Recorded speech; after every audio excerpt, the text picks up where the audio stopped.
In 1984, scientists at one of the largest chemical companies in America sat down in the conference room and made a decision. They had just confirmed that a chemical they were releasing into the Ohio River caused cancer in rats. They had confirmed it was in the public water supply of tens of thousands of people who lived nearby. And they had confirmed, using their own internal safety calculations, that the levels in that water were 1,600 times higher than what they privately considered safe for humans to drink. They decided not to tell anyone. That chemical is now in the tap water of at least 45% of homes in the United States. It's in the blood of 98% of Americans. Scientists have connected it to thyroid disease, kidney cancer, testicular cancer, immune suppression, and developmental problems in children. And it's almost certainly in the glass of water sitting next to you right now. This is the story of how it got there, which cities are carrying the heaviest load, and what the contamination map actually looks like when you break it down city by city. Subscribe, and let's find out what's actually in your water.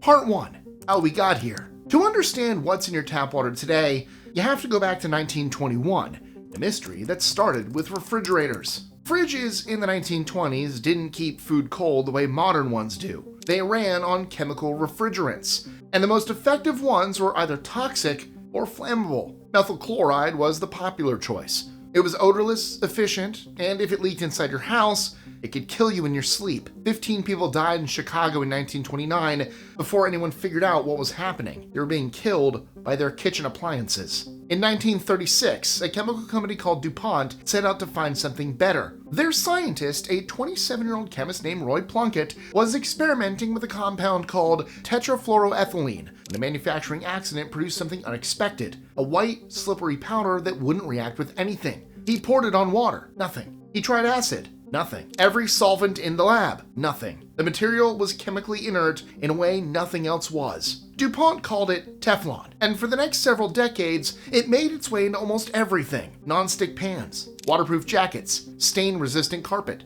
medical implants, bullets, the steel framework of the Statue of Liberty. By the late 1990s, Teflon was generating roughly $1 billion in yearly revenue for DuPont alone. But manufacturing Teflon required a processing aid, a helper chemical that allowed the Teflon particles to disperse in water during production. That chemical was called PFOA, also known internally as C8, and C8 was nothing like Teflon itself. Teflon is a long inert chain of carbon-fluorine bonds, too large to enter the bloodstream. Your body flushes it out. C8 is a much shorter molecule, 5 to 10 carbons long, with an acid group at one end.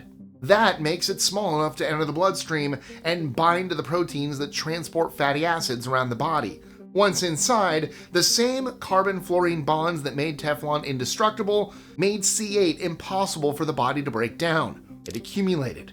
It went everywhere, and it didn't leave. By 1961, DuPont's own internal studies showed C8 was causing abnormal liver growth in rats. By 1965, the same effects were confirmed in dogs. By the early 1980s, C8 was confirmed to cause testicular tumors in rats. DuPont studied it in monkeys. Some of the monkeys died. None of this was shared with the scientific community. None of it was shared with regulators. None of it was shared with the people living near DuPont's manufacturing plant in Parkersburg, West Virginia, who had been drinking C8 contaminated water for decades without knowing. In the year 2000, researchers tested blood samples from thousands of Americans across the country. 100% came back positive for C8. The average level was 5 parts per billion. The chemical was everywhere. It had been getting there for 40 years, and the company that put it there had known for most of that time. Part 2. Why legal and safe are not the same thing. Here's the thing that should change how you read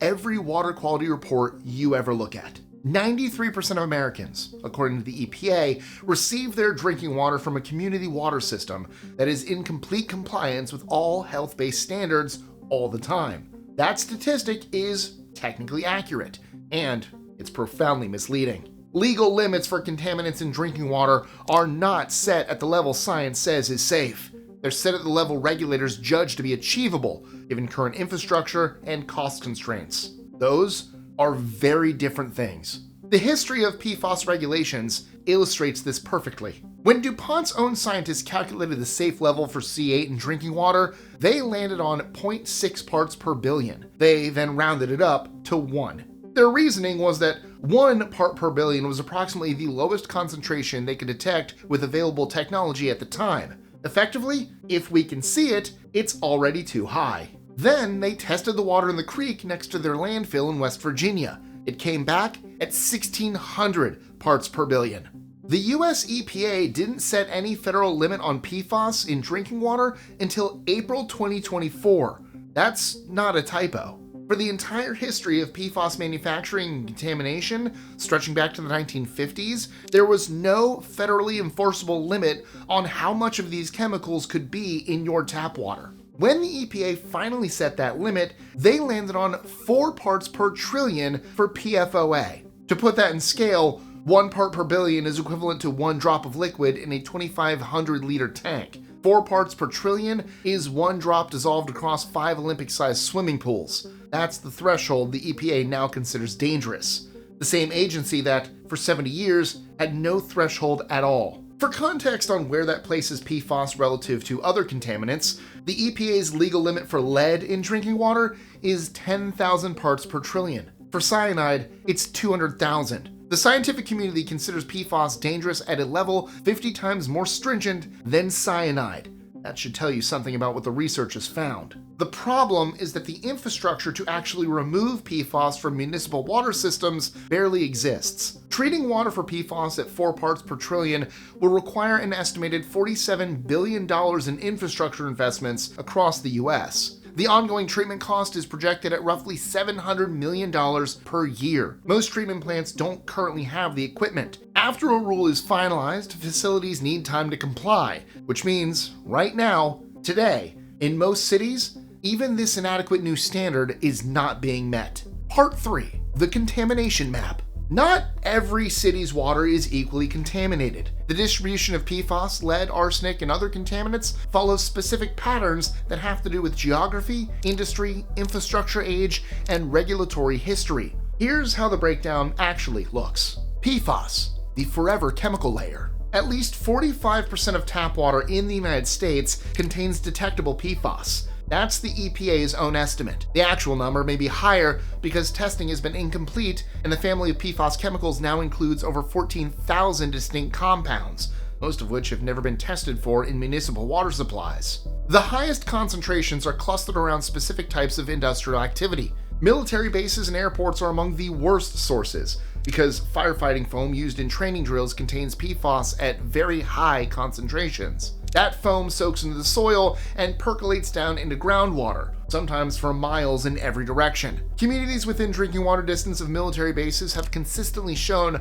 higher PFAS levels than surrounding areas. In California, communities drawing water from sources near or downstream of industrial areas in the Los Angeles Basin and the Central Valley have shown some of the highest levels in the country. Specific water districts in the San Fernando Valley, Antelope Valley, and Santa Clarita have tested at levels of PFAS that, when modeled against years of exposure, would produce blood concentrations well above what the National Academies of Sciences considers the threshold for potential health effects. In the Midwest, Michigan and Ohio have contamination histories tied directly to manufacturing. The area around Parkersburg, West Virginia remains one of the most heavily contaminated in the country as a direct result of the DuPont plant. Communities along the Ohio River downstream of Parkersburg were drinking C8 contaminated water for decades before the legal cases forced disclosure. Many residents there showed average blood levels of 28 parts per billion. For reference, the National Academies now recommend additional health screening for people whose blood levels exceed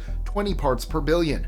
In the Southeast, North Carolina has faced significant contamination from Gen X, the replacement chemical DuPont's spin-off company, Chemours, began using after PFOA was phased out. Gen X was claimed to be safer and more degradable. Cancer studies later showed it caused the same 3 tumors in rats as PFOA: liver, testicular, and pancreatic. And because its shorter carbon chain makes it more mobile, it travels further through soil and groundwater than C8 did. Communities drawing water from the Cape Fear River have filed lawsuits citing Gen X contamination. In the Northeast, Vermont, New Hampshire, and parts of Massachusetts have elevated contamination levels tied to a combination of military sites and legacy manufacturing. The Merrimack Valley area has been a documented hotspot. The pattern that keeps repeating across all of these locations is the same one from Parkersburg. A company releases PFAS into a local environment, sometimes for decades. The water contamination builds silently. Residents have no way of knowing. Eventually, a test, a lawsuit, or a journalism investigation surfaces the data, and by then, a generation of people has been drinking it. Lead, the infrastructure problem. PFAS comes from industry. Lead comes from infrastructure. And the lead problem is, in some ways, more universal because it doesn't require proximity to a factory. It requires only that you live in an older home in an older city connected to older pipes. The United States has an estimated 9.2 million lead service lines still in active use. These are the pipes that run from the water main in the street to the connection point at your home or building. Chicago has more lead service lines than any other city in the country. New York City is third. But the problem extends across the entire industrial Midwest and Northeast in any city where significant water infrastructure was built before lead was banned from use in the 1970s. The chemistry of lead contamination is worth understanding because it explains why the official test results are often worse than useless. When water sits in lead pipes overnight, lead leaches into it. The first water out of the tap in the morning, before you've run it, carries the highest lead concentration you'll encounter that day. Most municipalities test for lead using something called a flush test. They run the tap for 5 minutes first, then take a sample. That method is specifically designed to identify problems in the main distribution system, not in the service lines connecting to individual homes. It tells you almost nothing about what you're actually drinking. In Montreal, when investigators went back and tested using the sample methods Health Canada itself recommends, rather than the flush test method the city used, they found lead levels comparable to those in Flint, Michigan at the height of its crisis. The city's official testing had returned acceptable results. The real-world levels were nowhere close to acceptable. This is the lead testing story in almost every major North American city. The testing methods are designed to find infrastructure-level problems, not household-level exposure. They systematically undercount what residents are actually consuming, and the residents are told their water is safe. There is no safe level of lead exposure. Both Health Canada and the World Health Organization have concluded this. The EPA's current action level of 15 parts per billion is a trigger for infrastructure action, not a health threshold. At any detectable level, lead affects neurological development in children and cardiovascular and kidney function in adults. Replacing lead service lines is the only real solution. The Biden administration set a goal of replacing all lead service lines within 10 years and committed $15 billion toward it. The current estimated cost is $60 billion. The math is not complicated. The geography problem. Arsenic contamination in tap water follows geology rather than industry. It occurs naturally in certain rock formations, particularly those associated with shale and oil and gas deposits, and it leaches into groundwater from those formations over time. The highest naturally occurring arsenic concentrations in U.S. tap water are found in the Southwest, particularly in parts of Arizona, Nevada, and New Mexico, as well as parts of the upper Midwest and New England where granite formations are common. Texas and Pennsylvania, both of which appear on multiple worst state lists for water quality, have elevated arsenic concerns tied to their significant oil and gas geologies. Arsenic is a known carcinogen, with a maximum contaminant limit in U.S. drinking water of 10 parts per billion. That limit was itself considered by many scientists to be inefficiently protective when it was set, and there's been ongoing research on whether it should be tightened. Rural communities that draw from private wells are at particular risk because private wells are not regulated under the Safe Drinking Water Act and are tested, if at all, only at the owner's initiative. The fragmentation problem. The United States does not have one water system. It has over 50,000 of them. Most serve fewer than 10,000 people, and the smaller the system, the harder it is to maintain the revenue base needed for infrastructure investment, testing, and treatment upgrades. Large cities with large rate-paying populations can raise water rates to fund improvements. Cities like Flint, Michigan, and Jackson, Mississippi represent a different reality. Older infrastructure, shrinking tax bases, declining populations, and systems that have never had the financial foundation to invest in upgrades. When the revenue leaves, the infrastructure doesn't get maintained. When the infrastructure isn't maintained, water mains start breaking. In the United States, a water main breaks every 2 minutes. That's not a metaphor. That's the current state of the infrastructure. The EPA has authority under the Clean Water Act and the Safe Drinking Water Act to set contaminant limits and mandate testing. What it cannot do is conjure the estimated $1 trillion in infrastructure investment experts say is needed over the next 25 years to bring American water systems to a consistently safe standard. Congress currently allocates roughly $4 to $5 billion per year. The shortfall is not a rounding error. Part 4. What they replaced C8 with. After the Parkersburg lawsuits became public, after the independent science panel confirmed probable links between PFOA and 6 human diseases, after DuPont paid out $600 million to victims while denying any wrongdoings, the company separated its entire Teflon business into a spin-off called Chemours. Chemours agreed to use a different chemical. They took C8, a chain of 8 carbons, and knocked 2 off. They called the result Gen X. Gen X was shorter, which they said made it more degradable. Chemours initially claimed a safe level of 70 parts per billion in drinking water. They began using it at the same plant in West Virginia. It went into the air and the Ohio River the same way C8 had. Then, the cancer studies came back. Gen X caused the same 3 tumors in rats as PFOA: liver, testicular, and pancreatic. And because the chain was shorter, it turned out to be more mobile, not less. It spread further through soil and groundwater than C8 had. The contaminated zone got larger, not smaller. The EPA's new limit for Gen X is 10 parts per trillion. Chemours' originally claimed safe level was 70,000 parts per trillion. That's a 7,000-fold difference between what the manufacturer claimed was safe and what regulators now consider dangerous. There are over 14,000 PFAS compounds. Most have never been studied for human health effects. When a harmful one gets regulated, companies move to a related molecule. Regulators have to start the testing and legal process over from scratch. By the time the evidence accumulates to the point where a limit can be set, the chemical has typically been in widespread use for years or decades. There's a word for this pattern. Regulators call it regrettable substitution. The only way to break this cycle is to regulate the entire class of compounds, not each chemical individually. Some countries are moving in that direction. In the US, the regulatory structure still largely requires chemical-by-chemical review, which means the whack-a-mole problem described by scientists in the Parkersburg investigation is not a historical footnote.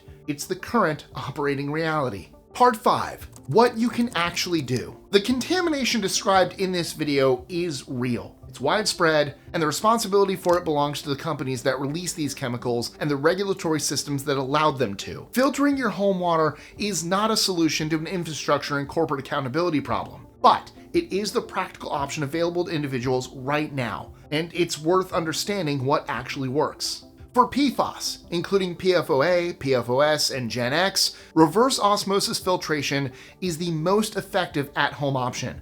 Certified reverse osmosis systems can remove PFAS to below detectable levels at the point of use. Granular activated carbon filters, the type used in most pitcher filters and refrigerator filters, are less effective for PFAS removal, though they do reduce levels to some degree. If PFAS is the primary concern, a dedicated reverse osmosis unit installed under the sink is the most reliable approach. For lead, a pitcher filter or faucet filter certified for lead removal under NSF/ANSI Standard 53 is effective. The critical caveat is that certification matters. Generic or off-brand filters may make claims they cannot back up.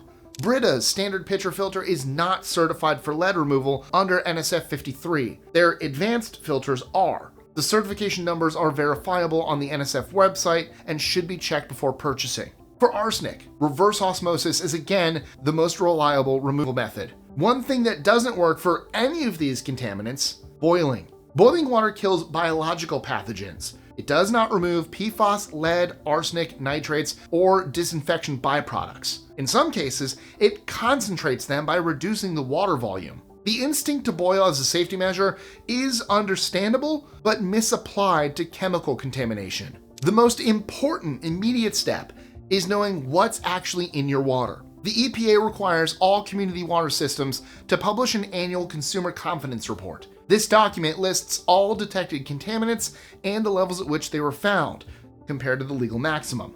Your water utility is required to mail it to you annually. Most people throw it away without reading it.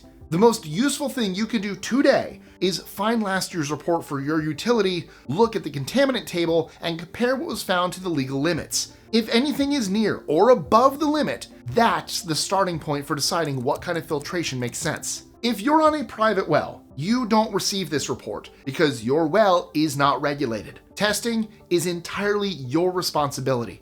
A baseline test through a certified laboratory covering at minimum lead, arsenic, nitrates, coliform bacteria, and PFAS is advisable, particularly if your well is in a farming area or within range of a military base or known industrial site. The bottom line: the story of PFAS contamination is not primarily a story about tap water. It's a story about what happens when companies know their products are dangerous and calculate that disclosure costs more than concealment. DuPont knew what C8 was doing in 1961. They knew it was in their workers' blood by the mid-1970s. They knew it was in the public water supply by 1984. The people downstream found out when a West Virginia cattle farmer started losing his herd and hired a lawyer. The water coming out of your tap today is the cumulative result of 70 years of those decisions. The contamination map isn't random. It follows the industrial decision made by a handful of companies, the infrastructure investment decisions not made by a generation of legislators, and the regulatory gaps that allowed both to continue. 93% of American water systems are in compliance with all current legal standards, and at least 45% of American tap water contains a class of chemicals that the EPA has now set limits for at 4 parts per trillion because scientists established they're linked to cancer and immune suppression at vanishingly small concentrations. Both of these things are true at the same time. Legal and safe are not the same word. The difference between them in this case is measured in a generation of cancer diagnoses that nobody connected to a glass of water. Check your consumer confidence report. Know what's in your water. And if you want to understand the full story of how we got here, check the description. If this changed how you think about what comes out of your tap, hit subscribe because there's a lot more of this. The sources for everything covered in this video are in the description. Check your water report. That's the one thing you can do today.